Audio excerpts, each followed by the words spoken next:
Islam is my sight. Now I found the light after those long dark nights. Now my world is bright. Islam is my sight. Now my world is bright.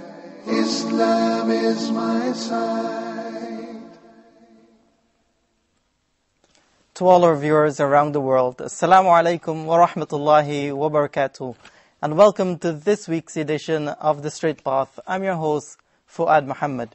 Well, tonight on The Straight Path, we are privileged to have a very special person with us, one that was born into a Christian family, all the way from Texas, America. He is now one of the biggest da'is, calling everyone actually who he meets to the word, to the truth, to Al-Islam. Who's the special guy? Sheikh Yusuf Estes. Assalamu alaikum, Sheikh, and welcome to the show. How are you? Alhamdulillah. I'm kind of surprised to be here tonight. We've been working with Huda making these TV shows, and for you to invite me on this program tonight was kind of a surprise to me. I didn't know that... Really? Well, actually, we have something bigger than that for you. Really? You want to make some more shows, right? Actually, bigger than that, Sheikh. You know, we've been working on that one called, it's called Beauties of Islam. Mm-hmm. The one is called Ramadan Reminders. And then we got the one called the Muslim Mailbox. But actually, Sheikh, we didn't call you here to talk about the shows. No? No. We want to know how a Christian preacher became a Muslim. Everybody asks me this story. You sure you want to hear this? Again. Again and again. Ever since 1991.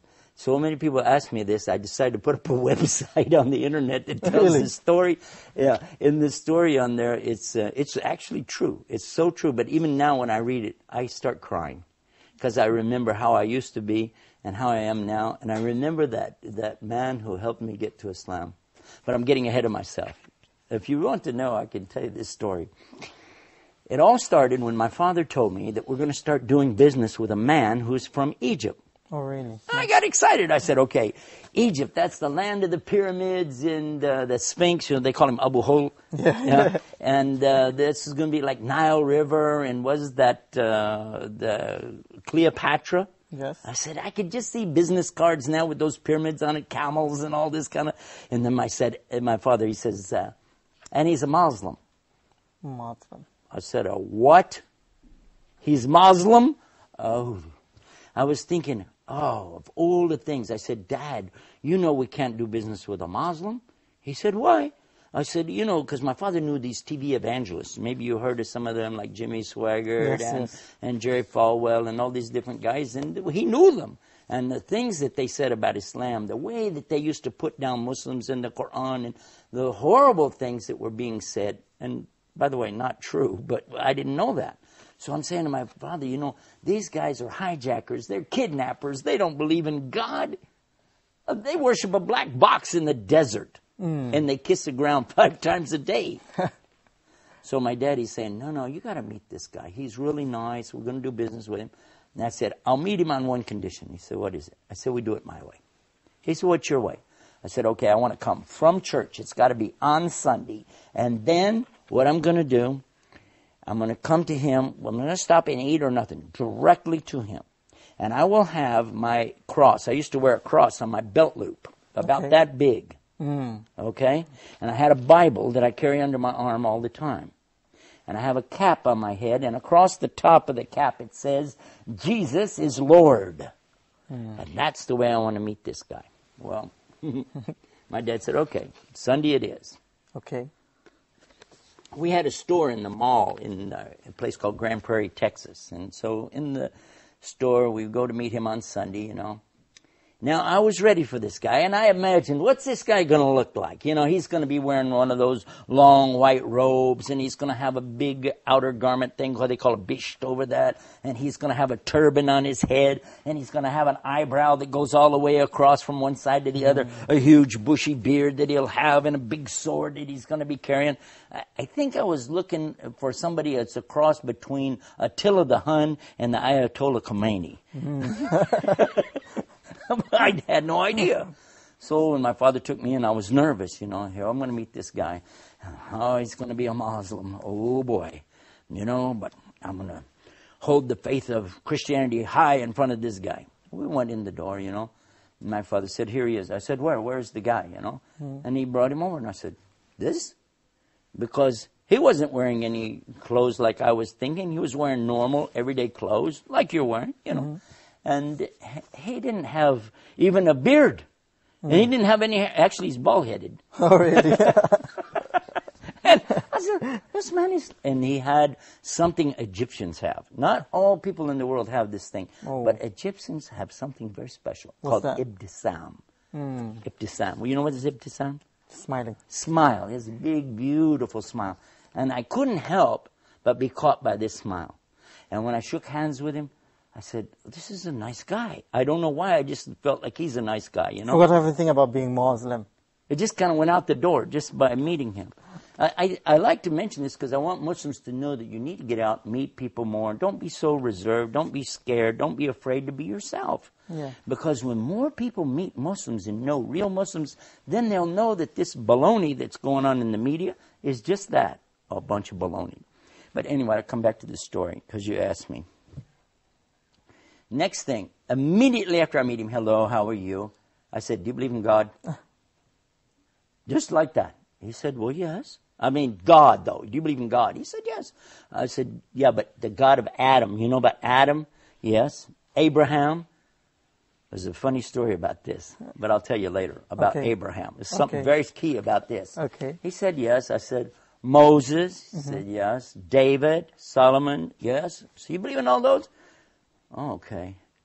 You believe in the Bible? He said, yes. You believe in the Old Testament, though? Yes. But you don't believe in the New Testament? He said, yes. Too many yes. I'm going, what? How? I said, yeah, but you don't believe in Jesus. He said, yes. I'm going, what? That's not what we heard. I did not hear it that way. I said, yes, but you don't believe he is the Christ, the Messiah. He said, yes. I'm going, wait a minute. But you don't believe he's with God. He's going to come back in the last days. He said, yes. I said, this guy's going to be easy. I can convert this guy. Immediately, I took him out to have a cup of tea. And we sat together in a little cafe right by my dad's shop. I remember reading that on that I was actually, why did you take him out for that cup of coffee after you met him? Because I was going to convert him. That was it. This was the yes guy. Right there the first day. I said, wouldn't that be something? I can convert him on the first day. Wow. I was ready. You had ambitions. I mean, that boy, I'm going to get him now. So I started talking about Abraham. I'm telling him the story of Abraham and his son Ishmael, his son Ishaq, Isaac, as we call him in English, and the story of how Abraham has to sacrifice his son. And he's sitting there going, yes, that's what we believe. We believe that. I said, yes, but what about this point right here where a ram has to come in and be the salvation because there's the substitute and it's so and so, and I'm going on. And he said, yes, we believe that. I was thinking, now, wait a minute. I had talked to another priest friend of mine. Okay. He's not a priest, he's a preacher for the born-again Christians. And he told me to be real careful with these Muslims. But for sure he was telling me, read this to them because they don't believe this. And he was saying he did believe it. I was thinking, So step by step I was thinking, we can do this. I went back to my father. I said, Dad, I want us to do business with this guy. My father said, okay, great. I said, because I can convert him. And my father, he's so sweet. He said, leave him alone. He has his religion. We have our religion. He's a nice person. You don't need to convert people. I said, no, this is our mission. We have to save people to the Lord. My dad said, listen, it's up to him to save the people, okay? SubhanAllah. Yeah, my dad said that. I'm thinking, no, I got to convert this guy. So we start doing business. Why were you so eager to convert him? Why? Huh? Why were you so eager to convert him? Well, to be honest about the thing, you see, I was out on the streets going around doing what we'd call in English, Arabic, when Muslims, we say street dawah. That's what I used to do as a Christian. I would be in the streets and I would have my Bible and I would witness. They call it witnessing, Yeah. I think that's a good comparison, witness, dawah. And I would go up to people like drug dealers or prostitutes in the street. Anybody, I see them, they're downtrodden, poor, they don't have a home. If I have anything, if I have some money, I will give it to them. And they're saying, oh, thank you, and give them some food, anything.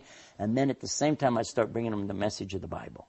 And I would quote to them many of the scriptures in the Bible, the good things, the things we as Muslims know, or, we should do it too. There's no doubt about it. These are good teachings, very moral and upright things. And so as I was doing these things, I felt a need to call the people to Jesus. Yes.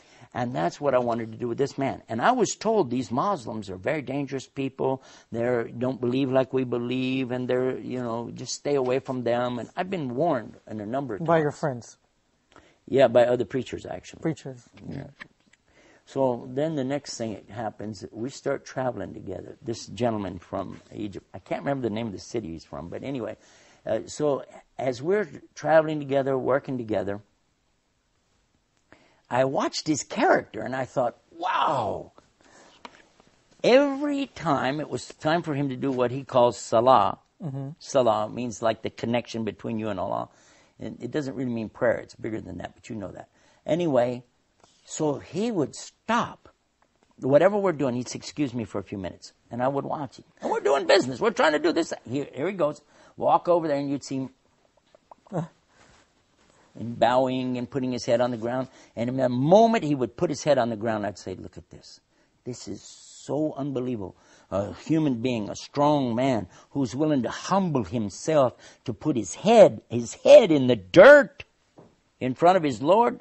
This is an amazing religion. If you can get a human being to humble themselves like that in front of God, like this, and fasting, not eating, not drinking during the daylight hours, I didn't imagine to see something like this. And then, on top of that, here is a man who had some moral teachings about him that, and I can't even describe it even now, but I'll give you an example and let you think about this. Watch this. One day, I had two little daughters, one about this big and one a little bit bigger than that, I guess, And so to the older of the two, she's about 5 or 6, I guess, he says to her, would you like to borrow $1? And I thought, borrow $1? What's that? You want to give a kid $1? Give him $1. What's this borrow $1 thing? 5 years old she was at that time. So he gave her the $1, and I told him thank you for that. I was thinking, because in Texas we actually say, hey, can I borrow $1? Borrow $10, borrow $20. We don't mean we're going to ever pay it back, by the way. That's the kind of borrowing we're talking about. A few days later, he asked her if she had any money. She had like 4 quarters, something like that. And he said, okay, give it back. This is the $1 you owe me. And I thought, oh, how tacky. Who's this man, And I asked him, I said, what's that? He said, well, do you remember another time that I borrowed $1 from her and I paid her back? I did remember that. Yeah, one time he asked her for $1 and I thought that was tacky. But then he gave it back. And now he's asking her to pay it back. And I'm asking him, what's this about? He said, it's training the children to learn the responsibility of the value of the money and the value of your word and how you live up to what you say you're going to do.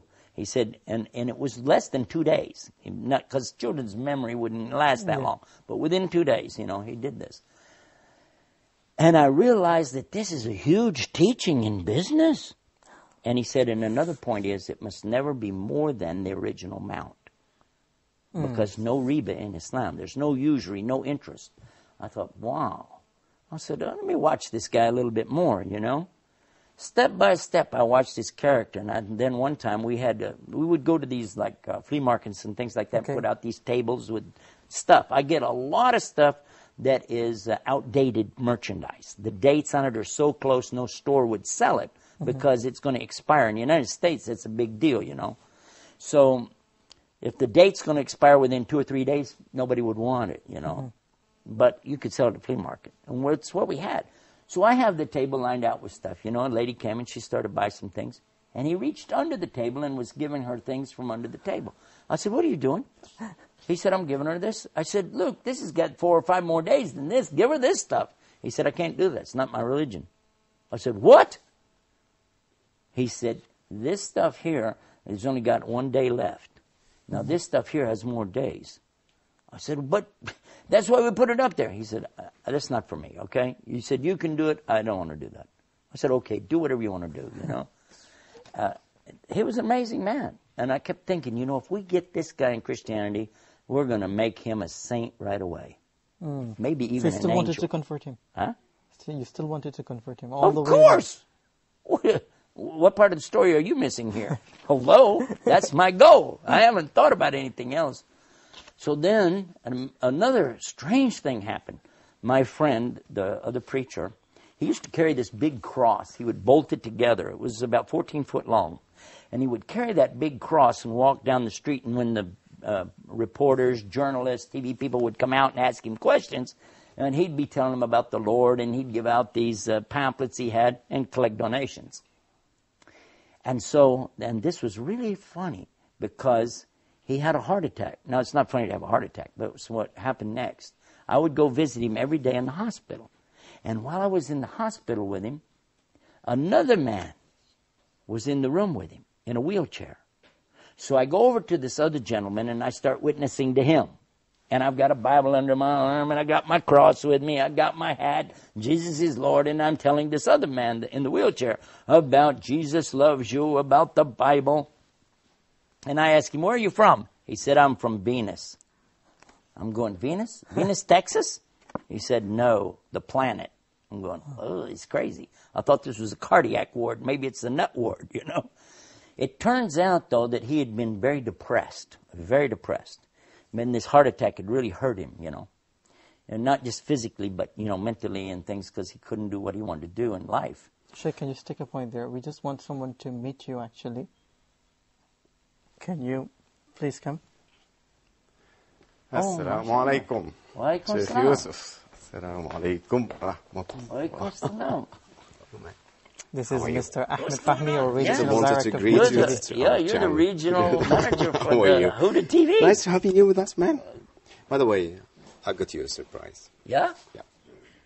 Guess. Surprise. Guess I don't know, some Hold more on. programs? Just hold on. What? 1 second. He's the regional Manager, it's regional director of the Huda, yeah. Yeah, in Cairo. Here we go. Do you know this guy?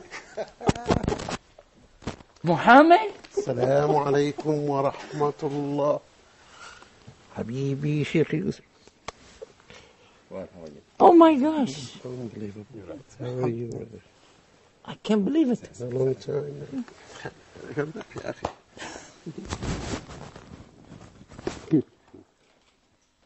How are you, man?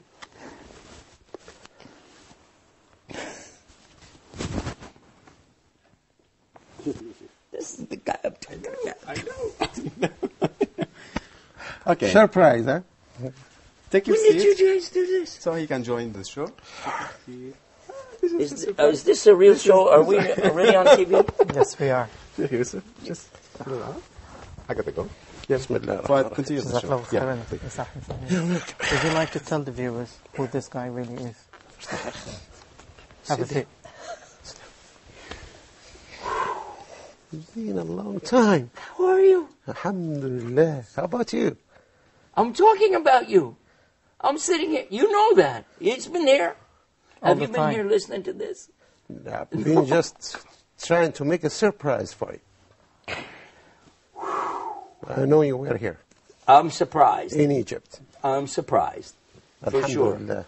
I'm glad to see you in a good health and talking about me too. Is this really, we're still broadcasting? This Yes, is- we are. Okay. All of this is on camera. Because otherwise for I the want to viewers. just take him and we're going to go out and... We'll do This that. is Muhammad Abdurrahman. This is the man I'm telling you about. This is MashaAllah. Allah يحييك شيخ يوسف. this is MashaAllah. the light for Islam to me. Allah MashaAllah. يبارك فيك. Wallahi, I am so impressed of what I hear always about you and what I watch on the TV. May Allah reward you for your efforts and your strength in keeping your path like this for 17 years now.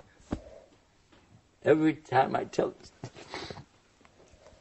the story and I think about you, Allah يخليك شيخ يوسف. I thank Allah so much that He sent somebody like this man. Why?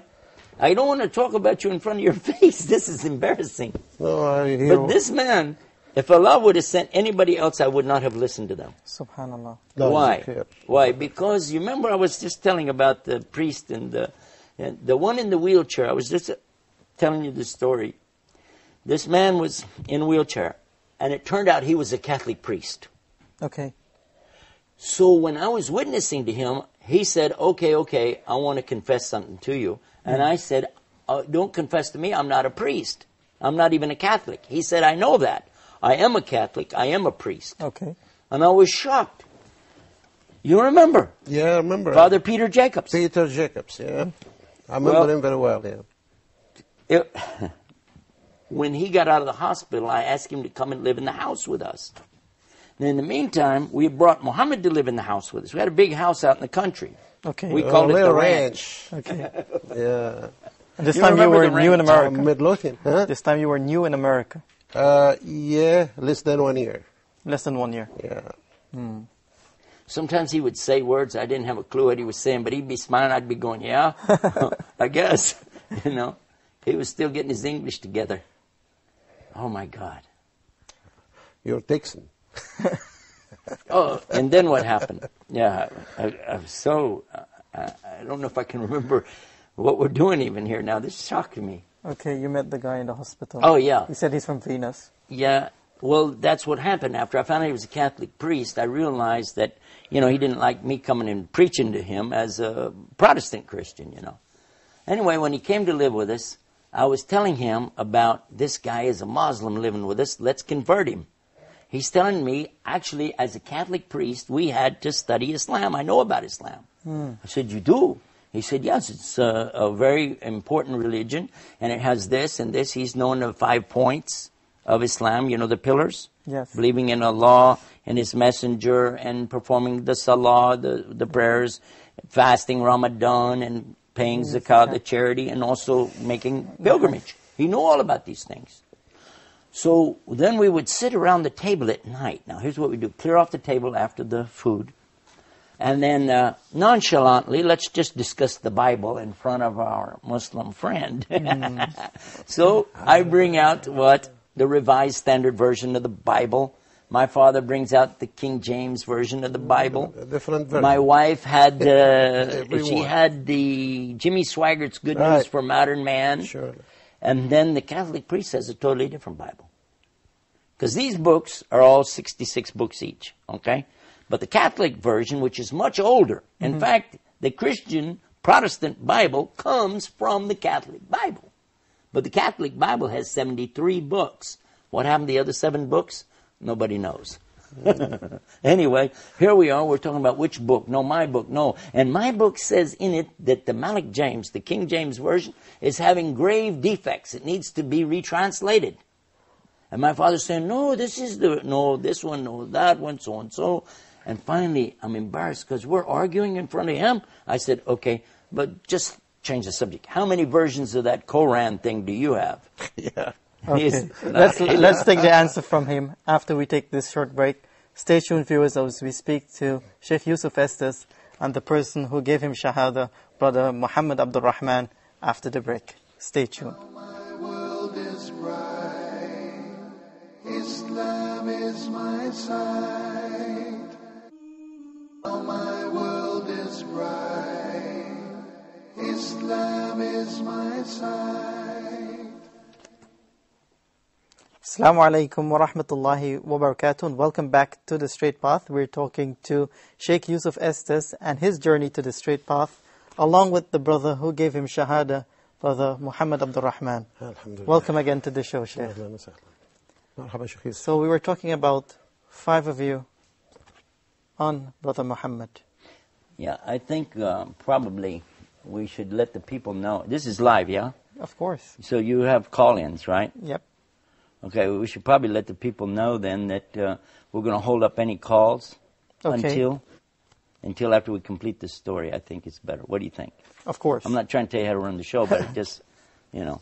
So the next thing that happens, you see, after the Bible, Quran thing, because he says the Quran only has one version. And there we are. We're here with all these different versions of Bibles. He's saying Quran is only in Arabic anyway. You can have all the versions you want in translation, and they're not Quran. None of us would ever consider somebody gives you a Islamic ruling from a translation of Yusuf Ali. No way. Would never accept that, right? I agree. But if you look in the Quran and you see something clearly said, this is haram, this is halal, permitted or something is forbidden, okay, then that's fine. So he's saying there's only one version of Quran, it's in Arabic language. And I felt like, okay, that was a dumb argument. I wish I had never brought that one up. So the next time we're sitting around, okay, let's go this way. I have another idea. Okay. In the meantime, my preacher friend has already told me, I talked to him on the phone, I went to his house, he said, stay away from that Muslim. Stay away from them, and whatever you do, if he brings that book, that Quran book, don't touch it. Mm-hmm. Don't read it. You had any idea they were planning this? No, at all. Conniving and planning is what we were doing. How to convert this Muslim to Christian. Allah, this is the first time I know that now. You didn't hear that? But you had in any part of meeting Sheikh Yusuf back then, you had any intention to convert him as well? No, it was just a business deal. That's all. Then it turned to be what happened. But originally it was just a business simple deal as business far as deal for you. concerned on my part. Subhanallah. So now the next thing I was thinking about, okay, let's go another route. So we clear the table after another meal on another night. This time, let's talk about God. We believe in God, the real God, the God of Adam and Abraham. And he's going, yeah, just like he'd said before. And then he asked me, how do you explain Trinity? Because I said, God is one. And he said, this is what we believe. He said, and that's it. We don't have anything more than that. But you have a Trinity, so how do you explain it? So I had this idea. I'm going to explain. You remember? Yeah. The apple, tufah. Yeah. The apple has the skin on the outside. Yeah. It has the white meat inside. And inside of that are the seeds. Sure. So these three things make one apple. Three things make one God. Father, Son, Holy Ghost. And then he said, how many seeds are in there? Yeah. I remember. So next day, I'm back over talking to my preacher friend again. I said, the apple thing didn't work. He said, I told you, stay away from these Muslims. They're going to hurt you. You're going to get a demon, son. You're going to get a demon, a shaitan, Yeah. So I said, no, come on, man. Give me another. He said, use the babe, egg. Tell him about, I said, okay, egg. So next time I'm telling him, the egg, it has the white shell. Inside the shell is the white of the, and then inside of that is the yolk. Yeah. Three things, one egg. Got him here. Got him. No, he said, what if it's a double yolk? You know when it has two yellows? Yes. You see an egg do that sometime? He said, does your God become four? Ooh. And what if it's rotten? An egg could be rotten. Then you have Do you want a God that can be rotten? of course not. Yeah. And you're comparing Allah to an egg, for crying out loud. This is an unbelievable thing. And so then it comes the subject of comparing God to a family. Like a man is a husband and a wife and a child. The three make one family. It's the family of God. Well, what if you have some more kids or twins? Or what if you get a divorce? You want a God that can get a divorce? No, you don't want that. So we're going through these different stages of how to explain something. Finally, I'm about exasperated. I tried the finger. You know the finger? Yeah. When it's one finger, but you go like this. 1, 2, 3 parts makes you compare God to your finger. What's this? SubhanAllah. Trying everything possible. Yeah, and then finally, the water. You've heard of the water one, right? Yeah. The water is like this. Water is three things. It is a liquid. It is a gas when it's a vapor, when it becomes steam. And also it's a solid when it freezes. Three things all in one. Except what? They can't be all three at the same time. Yeah, that's right. So now what will you do? How will you so finally I'm going to throw it back on him. I said, well, what do you guys say about it? And what did he read? Surah Ikhlas.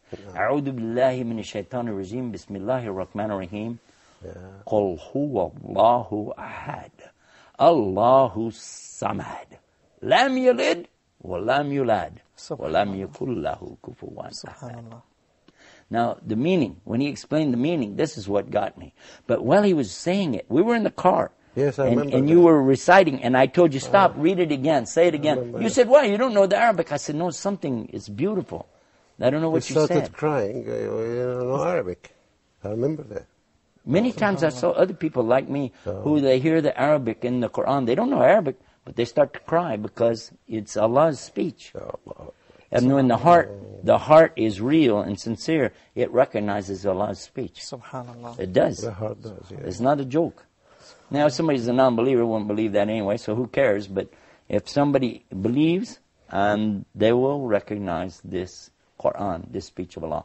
And I want to come back to this. So now I'm perplexed. I'm stressed out over this thing. I can't convert this guy. In the meantime, he brings a Quran. That big, remember the big Yusuf Ali translation? Arlington Mosque, yes, sir. He got it from the mosque. Arlington Mosque, yeah. Yeah, and he brought it, and he set it on top of the counter in my dad's store. It was set up there. And I'd look at it, and he said, do you want, I said, no, that's okay, you know. And when he wasn't looking, you see, I went over and I looked at it, and I remember my friend's warning, don't read that book. So I said this little prayer in my heart before I touched it. Oh God, protect me from any evil while I read this book. Now, any Muslim knows that that's exactly what we always say anytime we go to the Quran. Every Muslim does that. A'udhu billahi minash shaitani rajim. I seek refuge with Allah from the cursed devil. And then we begin to read the book. Exactly. I didn't even know I was doing the right thing. I opened it up. And what I read? Surah Fatiha. Subhanallah. Anybody that knows Surah Fatiha, they knows this, how beautiful it is. It said, Bismillahir Rahmanir Rahim, Alhamdulillahi Rabbil Alameen, Ar-Rahmanir Rahim, Maliki Yawmiddin. Iyaka nabudu wa iyaka nasta'in. Ihdina siratal mustaqim, siratal ladina an'amta alayhim, ghayril maghdubi alayhim, waladallin. And this man sitting right here is the one who taught me how to recite that.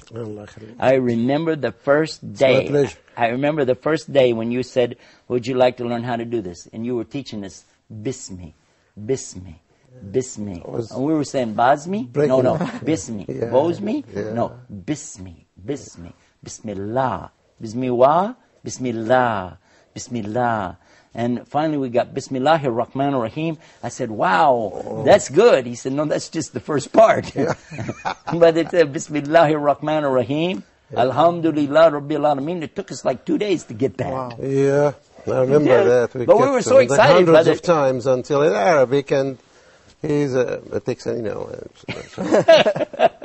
Careful, don't mess with Texas. No, I'm not messing with it. Because I am one of them, so I can mess with them. The next thing that happens, though, the Catholic priest, he asked Muhammad, can I go to your church? Meaning the masjid. He went with you. You remember that?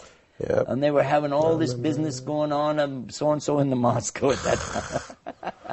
So, the Muslims are the biggest enemy to Islam in America. But that's another story. Very tough period, yeah. Yeah. So, but when you brought Peter back, Father Peter Jacobs, when he came back to the house, do you know what we did? My wife and I took him aside and we said, what did they do in there? Did they like slaughter any animals? Did they make any bombs? What were they doing? He said, no, they came and they stood and they were bowing, prostrating on the ground, sitting, and then they left. I said, that's it? He said, that's it. Salatul Subh. They just came and prayed and left. That was it. So I said, And all this time you had no idea? No, that they are doing something in my, behind me. but in the same time, I started feeling motivated to explain Islam to these guys. They had so many questions. Okay. So that meant something to me. Okay, so you're starting now. It's not just a business deal now. I give it more. No, it's not only a business, just business anymore. It became just something else together with the business. What was the point? Changing that intention that you really wanted to tell them about Islam? Well, every time we want to just close that file of religious debates and comparisons and all this stuff, which sometimes never ends and might create problems and difficulties and hardships, even amongst the good people if they are ignorant. But I notice that these people are not ignorant. They have a lot of knowledge in the area of religions. So actually it became a matter of the picture of Islam in their eyes. They're talking so much about it. And then I had to just start getting them the right picture. And just become clear. MashaAllah, you did an excellent job. Allah is khair. So, okay, go ahead, sir. Well, I was just thinking that when we took that priest aside and we were asking him, what did they do? And he was telling me nothing, they just prayed. And I said, what kind of music did they have? And he said, they didn't have any music. I said, Like, remember, I'm a music minister. That's Yes. my job in the church. I said, how can you worship God without music? So I didn't know anything about Islam. Really, I didn't. I thought I knew something. I didn't know anything. But then, we started all thinking and asking. As he said, we asked a lot of questions, and we weren't trying to debate anymore. We were just trying to learn. What does Islam say about this? What does it say about a man and a woman's relationships? What does it say about fathers and sons and daughters? Adoption. Once they said that they had an adoption story. So many things. But then the Catholic priest asked you again to go the next week. Right. Yeah. This time they didn't come home until very late at night. And when they came home, here the priest, he got out of the car. You got out. I recognized you right away. But who is this guy with you? Because he was wearing a long white dress. He had a pillbox cap on his head. I said, what did you do? Did you become a Muslim? Yeah, no, and he said, Ashhadu an la ilaha illallah, Ashhadu Muhammad Rasulullah. So look at this. A Catholic priest becomes a Muslim. Now here I am telling my wife about this at night. We were just about to go to bed. Yeah. I was all excited. I was, and I'm telling her, look, this Catholic priest became a Muslim. What are you thinking about Allah, the Quran, so and so? She said, I want a divorce. Oh. I said, huh? She said, I want a divorce. I said, why? She said, a Muslim can't be married to a Christian. I want a divorce. I said, wait a minute. Whoa, I didn't say I want to be a Muslim. I will never be a Muslim. No. Don't worry about a divorce. Besides, Muhammad told us a Muslim woman can't be married to a Christian man. Yes. But if I became a Muslim, we could still be married. It's the Muslim woman that can't be married to the Christian man. Mm-hmm. She said, that's exactly what I'm talking about. I want to be a Muslim. I said, what? I wasn't ready for that. And then I said, wait a minute. Hold on, there's good news here. Because I really did like Islam. I didn't know how to tell anybody. I wanted to say, I couldn't. So I said, okay, I too wish to be a Muslim. That's the good news. I'll be a Muslim too. She said, I don't believe you. I said, no, I'm telling the truth. She said, no, you're a liar. I said, I'm not lying, I'm telling the truth. She said, you're either a liar right now, or you were a liar 5 minutes ago when you said you didn't want to be a Muslim. Either way, you're a liar. I was shocked. I said, what am I going to do? So I went downstairs. Actually, she was throwing me out of the house. And I was thinking, how did she throw me out of my father's house? I went down and I woke you up. Oh, she was throwing you out of the house? She was, yeah. Wow. And I went down and got you. That's when we walked around that night. Yes. Walked all of those back roads, all through Midlothian. You remember? Yeah, the ranch. Until the sun started coming up. And I'm asking him a million questions. Mm-hmm. And finally he said it like this. He said, it was a beautiful thing he said. It's not between you and me anymore. It's not between you and your father. My father was a minister, by the way. He said, it's not between you and your wife. This is between you and your Lord. You need to go talk to him. And he let me go. And he went off to pray Fajr. And I went off and I put my head on the ground in the same direction I'd seen him do that. And I said, let me do what he did. And with my head on the ground, I said these words, oh God, guide me. And when I lifted up my head, I knew I needed to be a Muslim. I went in the house. I went upstairs. I made a shower. I came down, and in front of this man right here, and that Catholic priest, I made my shahada. I said, Ashhadu an la ilaha illallah, Ashhadu an Muhammad Rasulullah. A few minutes later, my wife comes down with hijab on her, and she did the same thing. She made her, and a couple months later, my dad accepted Islam. And before she died, my stepmother accepted Islam.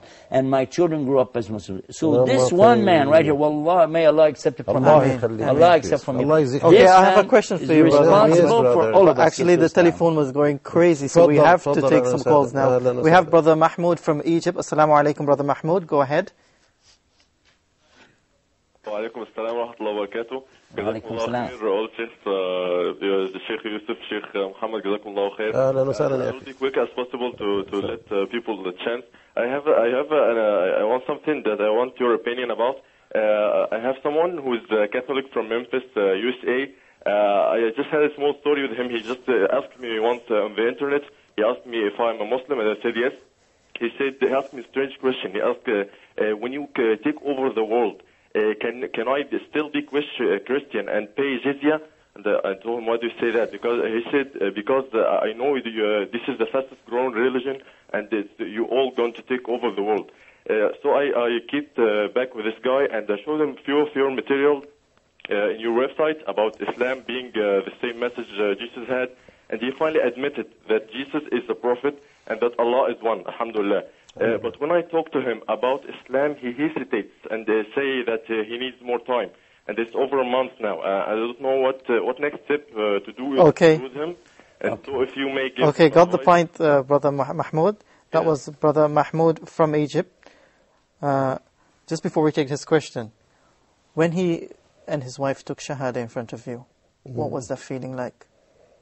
I was expecting it. You were? It came gradually in every day sunrise. Subhanallah. Whenever I will pray, finish the prayer, look at their faces changing, looking at many questions about why do you go towards Mecca, as if a business of a person who wants to get involved, just asking about the details. I'm saying that for the first time in front of you, but that I had my own feelings as well. I didn't know that. My impressions, yes, I'm saying that for the first time. But I noticed for a period of time before you take Shahada, that thing was going to happen. You did? Yes, sir. One time I caught this man basis. in the night. I caught him in the night, and I saw him praying, so I asked him the next day, because I came downstairs for something. So the next day I asked him, I said, I thought you guys only pray 5 times a day. He said, yeah. I said, okay, but you were praying in the middle of the night. He's this man, I'm sorry to expose this to the people. Sorry. But he's doing the Qiyamul Layl. And then later I find that this is how, if you want to see, I'm going to give the advice to our brother who Mahmoud just asked the question, and the answer is, if you really want to see people enter Islam, you sacrifice to Allah by what? Give dawah in the day, but give dua in the night. Get up and cry to Allah. Oh Allah, guide these people. Allah, guide these people. Allah, you're the only one that guides. Guide them. And wallah, this man, wallah, I love you so much. Okay, we have another telephone call, Sheikh. Brother Fasir from KSA. Assalamu alaikum. Assalamu alaikum, Sheikh Estes. Wa alaikum salam.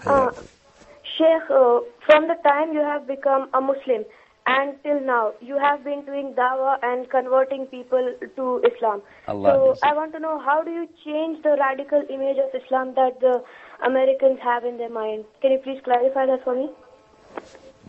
And I've always watched your lectures in India that you delivered on Peace TV. She's going to try to advertise another TV show on our show. Whoa!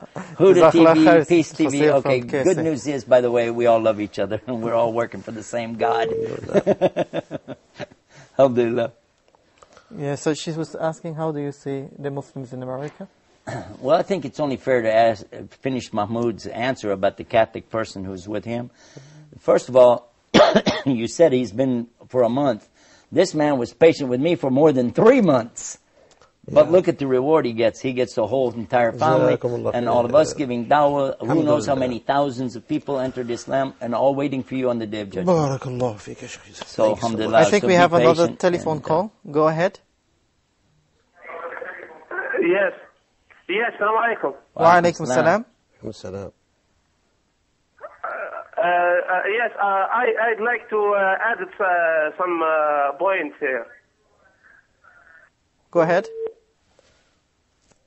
I think we just lost that caller. I think so. Subhanallah. Well, you know what a lot of people do ask us, how do you feel after you get to Islam? Yeah. So maybe he was going to ask that question. And one of the things I will tell you is that when you come into Islam, everything is new, it's strange to you, and you're trying to adjust, you're trying to work your way around.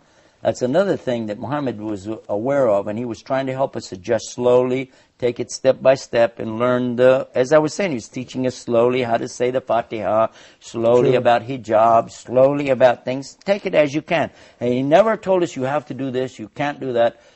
Circumcision is a subject that comes up. He didn't go into any of these subjects. Just take it slowly and understand what do you call it? Aqidah. Yes. The correct belief in Islam. Okay, we have Ihsan from the Kingdom of Saudi Arabia. Go ahead. Assalamu alaikum. Wa alaikum salam. Wa alaikum salam. Hello. Hello? You are our teacher, man. Yeah, the problem is he's got his... I think, can you please lower the volume on your TV set? Yeah, when you Brother guys call Ihsan? him, be sure and you have to turn off the volume of your set. أيوة يا أخي السلام عليكم. السلام عليكم ورحمة الله وبركاته. Allah Azza wa Jal has made you, inshallah, a very rich person on the day of judgment, inshallah. جزاك الله ألف خير. And Brother Yusuf Estes, Allahu Akbar, may Allah increase the number of Brother Yusuf Estes in all over the world. Allahumma ameen. Ameen. I mean, when you were in Dammam, Brother Yusuf Estes, last 2 weeks before, I had the chance to listen to your talk, the reality of Islam. Subhanallah. Allah bless you, brother. Allah increase your capabilities. Allah increase your capabilities. Allah increase your capabilities tremendously. Allahumma salli ala Muhammad wa barik wa sallim. And it's over. Jazakallah khair, Brother Ihsan there from the Kingdom of Saudi Arabia. We're in the last minute of the show. Quickly, Brother Muhammad, yes, sir. How do you feel seeing Sheikh Yusuf Estes as he is after so many years? Wallahi, I feel so much fortunate to have that thing happening to me like this and to that scale. Of course, I was so happy when he embraced Islam with the family. Nobody can deny that. It's very good.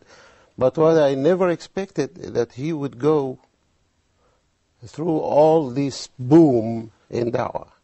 I didn't say that to him before. Sorry for saying that. But he did. I was, of course, watching and tracing. We were in touch. After he became a Muslim, I moved to Houston, Texas, from our area, Dallas. And then we split. Yeah. But by phone and all this stuff. Okay. We were. But now he went beyond what I thought he would, to be honest with you. Okay. I hear his news in wherever he goes and the number of people.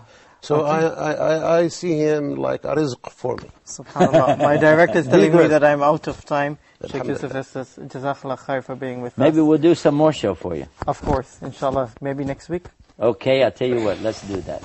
Are you busy next week? We can do what day? Well, I'll be more than glad to. Perfect. Jazakallah khair. Okay.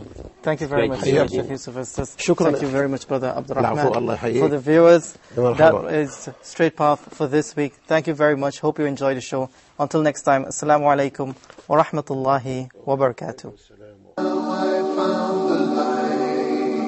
After those long dark nights, now my world is bright.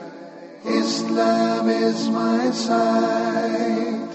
Now I found the light. After those long dark nights, now my world is bright. Islam is my sight. Now my world is bright. Islam is my sight.